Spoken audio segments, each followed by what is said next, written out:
Bonsoir à toutes et à tous et bienvenue à cette principale édition de 20h. Tout de suite les titres. Dépénalisation de l'interruption volontaire de grossesse. L'association des imams et oulémas du Sénégal formellement contre. Poursuite des auditions des militants apéristes après Mamadou Moridiao et Modissi. Farbangom entendu par le procureur du tribunal de Matam. L'Arado en guerre contre la mendicité forcée dans la sous-région ouest africaine. Ils sont des milliers d'enfants âgés entre 4 et 17 ans à être concernés par ce fléau. Et puis, hors de chez nous, toujours le flou autour de la disparition du Boeing malaisien. Si la thèse de l'accident est confirmée, ça serait l'une des pires catastrophes aériennes enregistrées par la Chine. Voilà pour les titres. Le développement, c'est dans un instant.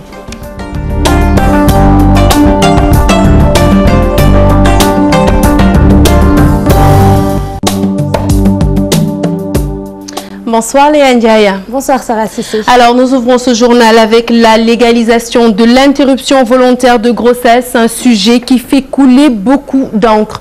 Le 8 mars dernier, à l'occasion de la Journée internationale de la femme, l'association des juristes sénégalaises revendiquait le droit pour la femme d'avoir recours à un avortement médicalisé en cas d'inceste ou de viol.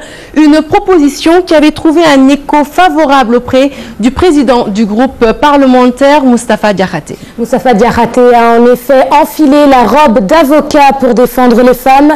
Au téléphone avec Astoum Benchoub, il revient sur ses propositions. Nous l'écoutons.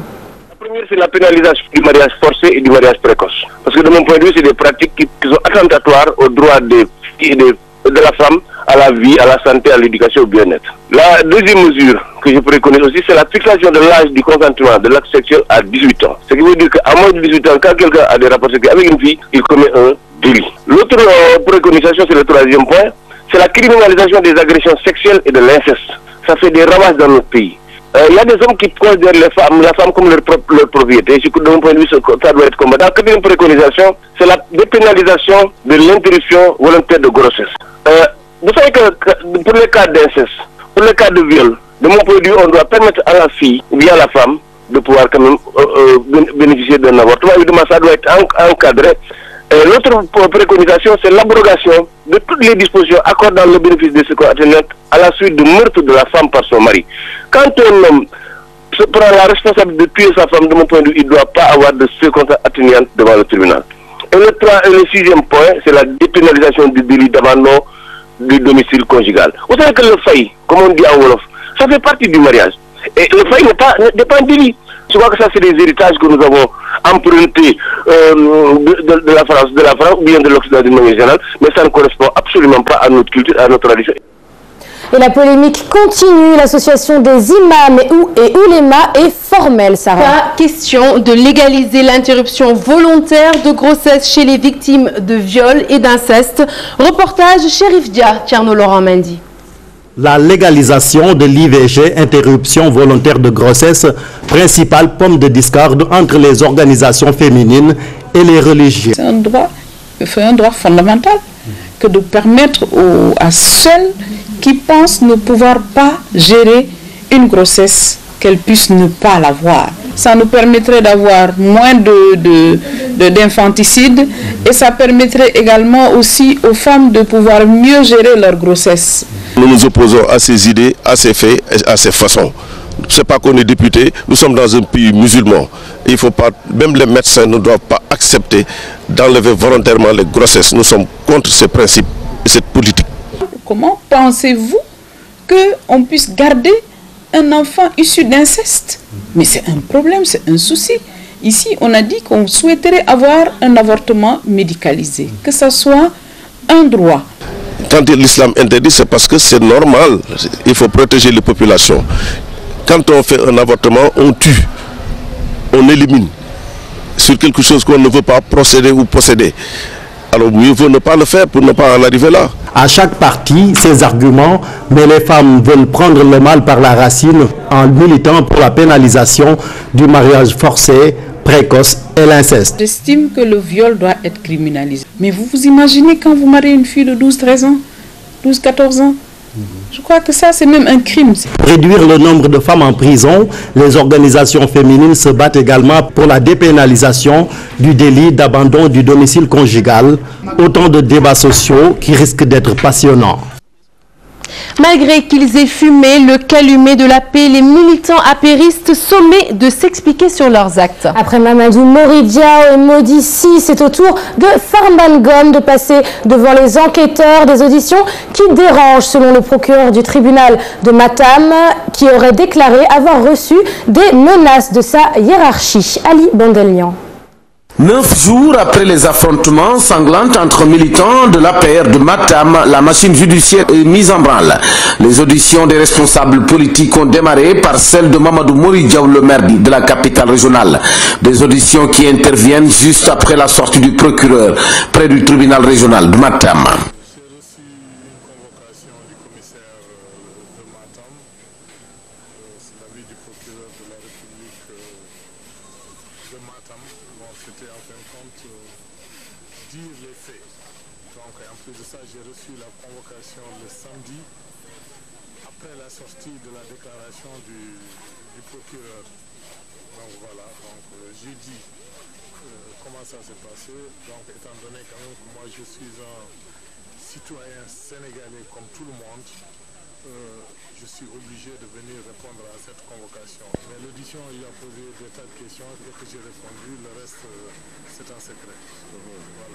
La deuxième personnalité politique n'a pas été entendue à l'heure indiquée, mais Modi Si, le PCA de la SONES, a réagi sur les accusations portées sur sa personne.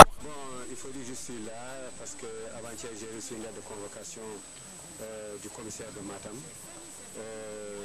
m'invitant à venir répondre à sa convocation aujourd'hui, lundi, à Matam. Donc je suis venu répondre. Seulement il faut dire que je suis arrivé, on a un problème d'électricité. Donc peut-être qu'il m'a demandé d'attendre un peu quand l'électricité sera rétablie. Bon, il m'appellera pour éventuellement poser des questions. L'objet de ma convocation, à vrai dire, je ne peux pas vous le dire, je ne sais pas, parce que le contenu, il m'a dit simplement, vous êtes prié de venir assister à ma convocation. Bon, je suis venu. Contrairement aux différentes annonces, le député Farban Ngom est lui attendu jeudi prochain pour son audition.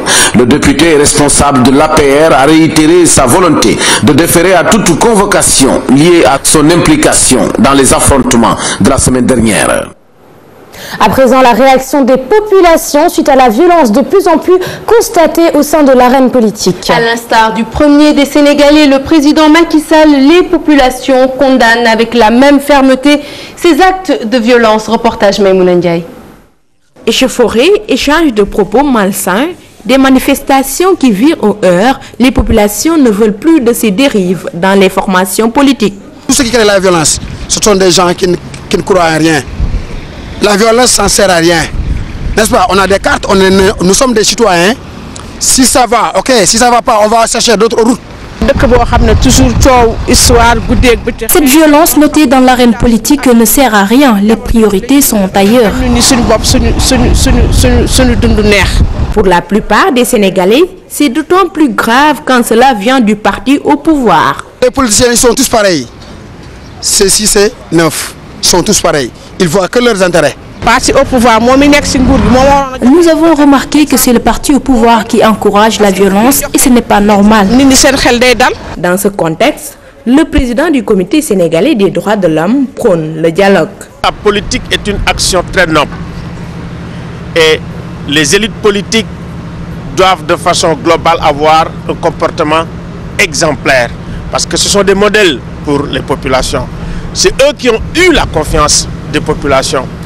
Donc c'est vrai, la politique et la violence, ça va de pair. Mais quel type de violence? Nous sommes à la période des rentrées politiques, des moments forts d'enjeux, d'où le besoin de recadrer les partis politiques et éviter ces scènes de violence.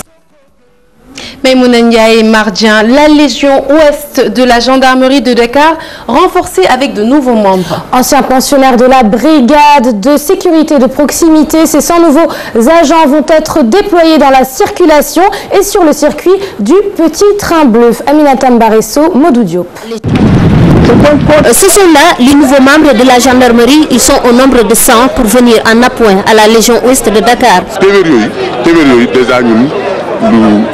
Une partie de ce groupe est affectée pour réguler la circulation routière et la sécurité dans le train bleu. Pour le reste, on verra d'ici la fin de la formation.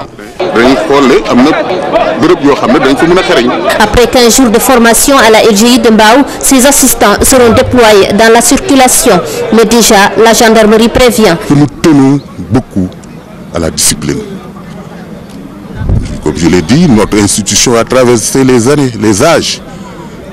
Si elle s'est fortifiée, elle mérite encore la confiance de nos autorités, c'est parce que, comme je l'ai dit, elle est fondée sur la discipline. Et nous ne serons transiger sur ça. Ces 100 assistants à la sécurité de proximité bénéficient de 2 ans d'exercice. Au finish, l'Agence nationale pour la sécurité de proximité promet d'aider les agents libérés. L'État n'a pas pour vocation de trouver un emploi à tout un chacun. L'État est là effectivement pour créer les opportunités d'emploi. Et dans ce cadre-là, l'agence a pris en compte cet aspect de la chose. Donc, avant leur sortie, on va faire en sorte qu'ils bénéficient de formations complémentaires et professionnelles pouvant leur permettre de disposer, n'est-ce pas, d'un outil professionnel qui leur permettra une insertion facile dans l'activité professionnelle. Une centaine est déjà disponible pour la Légion Ouest de Dakar. 1000 autres sont prévus sur l'ensemble du territoire national. La situation de la mendicité forcée dans la sous-région ouest africaine préoccupe. Et pour cause, ils sont des dizaines de milliers d'enfants âgés entre 4 et 17 ans à être concernés par ce fléau. Une situation jugée inacceptable par la RADDHO qui lançait ce matin un projet de lutte contre la mendicité forcée. Aboubakry Mbodj, secrétaire général de la RADDHO, est au micro de Maïmouna Ndiaye. C'est un problème très complexe dans la mesure où tous ceux qui mangent ne sont pas que des enfants venant des écoles coraniques, à savoir les daras. Nous rencontrons des enfants qui mangent dans la rue et qui ne viennent d'aucun dara, mais qui sont, par exemple, forcés à manger par des personnes qui n'ont rien à voir avec les maîtres coraniques. Tous ceux qui mangent au niveau de Dakar ne sont pas des enfants sénégalais. Il y a des enfants qui viennent de la Guinée-Bissau, du Mali, du Niger, de la Guinée, de la Gambie. Sur le plan institutionnel également, il y a eu des dispositions qui ont été prises pour mettre en place un cadre de concertation multisectorielle qui va regrouper aussi bien les organisations de la société civile, les maîtres coraniques, mais également les représentants du gouvernement et de l'administration publique. Dans l'actualité internationale, toujours le flou autour de la disparition du Boeing 777 à destination de Pékin. 239 passagers et des Chinois en grande majorité étaient à bord de l'appareil, ce qui ferait de l'accident, s'il se confirme, l'une des pires catastrophes aériennes enregistrées par la Chine. Et puis élection présidentielle au Salvador, confusion après que le parti de gauche se soit déclaré vainqueur. À peine en salle, le nouveau film sur l'Arche de Noé, interdit dans certains pays musulmans. Plus de détails sur cette actualité hors de chez nous avec Ibrahima Kamara. Aucune piste sérieuse pour expliquer la disparition de l'avion de la compagnie Malaysia Airlines dans la nuit de vendredi à samedi alors qu'il effectuait la liaison entre Kuala Lumpur et Pékin. 34 avions et 40 bateaux se sont lancés à la recherche de 200 personnes qui étaient à bord. Présidentielle très disputée au Salvador, les élections extrêmement serrées donnent la victoire à la gauche et à son parti, le Front Farabundu, Parti de Libération Nationale. Le candidat de droite Norman Kijano a aussitôt dénoncé des fraudes. Le tribunal électoral suprême a décidé de reprendre manuellement le décompte des bulletins de vote. Les talibans promettent de perturber l'élection en Afghanistan, une menace qui laisse craindre le pire dans le pays alors que le premier tour est prévu le 5 avril prochain. L'élection décisive doit décider d'un successeur à l'actuel président Ahmed Karzai qui ne peut pas se représenter après 2 mandats consécutifs. La superproduction Noé interdite dans certains pays musulmans. Pour des raisons religieuses, l'épopée hollywoodienne consacrée au mythe biblique de l'Arche de Noé ne sortira pas au Qatar, au Bahreïn et aux Émirats arabes unis. D'autres pays musulmans pourraient prendre la même décision.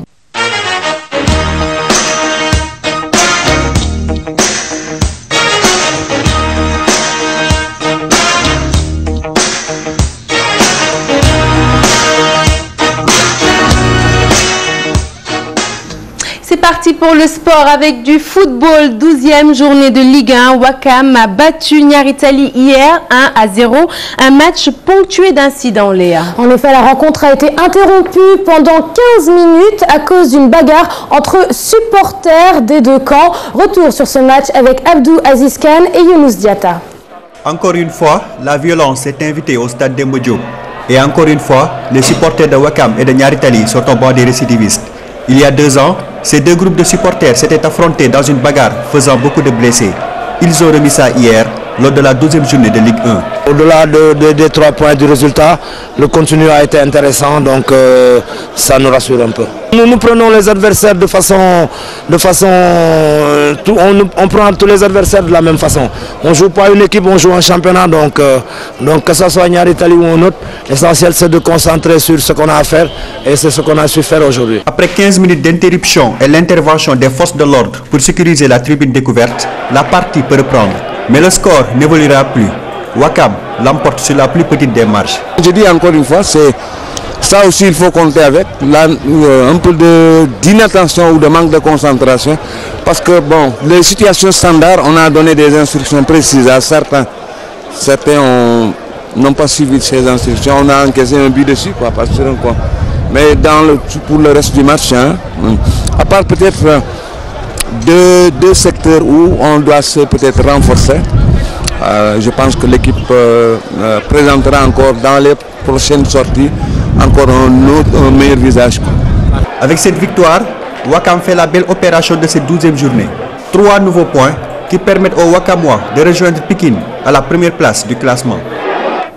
Football toujours, le stade de Mbour s'est imposé face à Yego, 1-0. Une deuxième victoire consécutive pour Al-Ousseinou Gueye, Al-Ousseinou Sen plutôt, que nous écoutons au micro de Abdoulaziz Kane et Younous Diatta. On les a avertis qu'avec le vent, si on est contre le vent, il faut vraiment jouer regroupé et de les contenir. Alhamdoulilah, on l'a fait en première mi-temps. Malheureusement, en deuxième, on perd notre meilleur élément de la première mi-temps. Mais néanmoins, ils n'ont pas baissé les bras, ils ont continué à jouer. Dieu merci qu'on gagne ce match. C'était un match difficile, mais vraiment, je félicite mes joueurs d'avoir bien été là présent, de gagner les duels et de gagner ce match. Puis du foot, nous passons au basketball. L'UGB tient toujours les commandes de la poule A du National 1 de basket. Ce 5e succès d'affilée de 66 à 65 devant la Douane permet aux étudiants saint-louisiens de prendre leur distance et de préserver leur première place. Et chez les filles, le Giraffe de Dakar a laminé Mbour Basket Club sur le score de 60 à 47. Chertidiane Dione et Younous Diatta. Premier revers des douaniers devant le leader UGB. À 13 secondes de la fin de la confrontation, Mohamed Diop marque les 3 points du KO. Une pilule difficile à avaler pour les douaniers. Je pense qu'on a répondu présent face à une très bonne équipe d'UGB. Mais sur certains choix, on n'a pas été bon en fin de partie. C'est un choix. Mais c'est ça le sport. Pour l'encadrement technique des étudiants de Saint-Louis, il était nécessaire de mettre en place un système pour contrecarrer et contrarier l'adversaire. C'est un match tactique, c'est un match difficile. C'est un match qui a eu des équations qu'il fallait résoudre. Quand ils ont changé vers la fin, on était à l'aise pour lire le jeu. Mais je crois que c'est un match où il y avait eu des difficultés à l'intérieur et à l'extérieur. Cette 5e victoire de l'UGB lui permet toujours de préserver sa place de leader de la poule A. En levée de rideau, chez les filles, les verts et blancs de la Médina ont écrasé les Mbourois sur le score de 60 à 47. Elles savent jouer au basket, elles sont très véloces, donc ce qui nous a posé beaucoup de difficultés par rapport à nos joueurs de grande taille. Nous avons une équipe très jeune, qui est presque composée de cadets et de juniors, mais c'est un apprentissage. L'année passée, on a perdu presque 4 joueurs qui étaient parmi notre effectif. Chez les dames, les verts et blancs de la Médina, classés 2e de la poule B, évoluent en dents de scie depuis le début du championnat. Pour les férus de sport, ne manquez surtout pas la première de Sport à la Une, un tout nouveau magazine sportif concocté par le Desk Sport avec Mampatundo et à la présentation. Désormais, Sport à la Une, c'est tous les lundis en direct et ce soir, c'est la grande première à partir de 20h45, c'est-à-dire tout de suite après ce journal. C'est la fin de cette édition. Merci de l'avoir suivi. L'info continue sur votre site www.gfm.sn. Prochaine session d'information, le 0h 20h. Il sera présenté par Cher Tidiane Diao. Au revoir Léa Ndiaye. Au revoir Sarah Cissé. Au revoir à tous, à demain. Merci.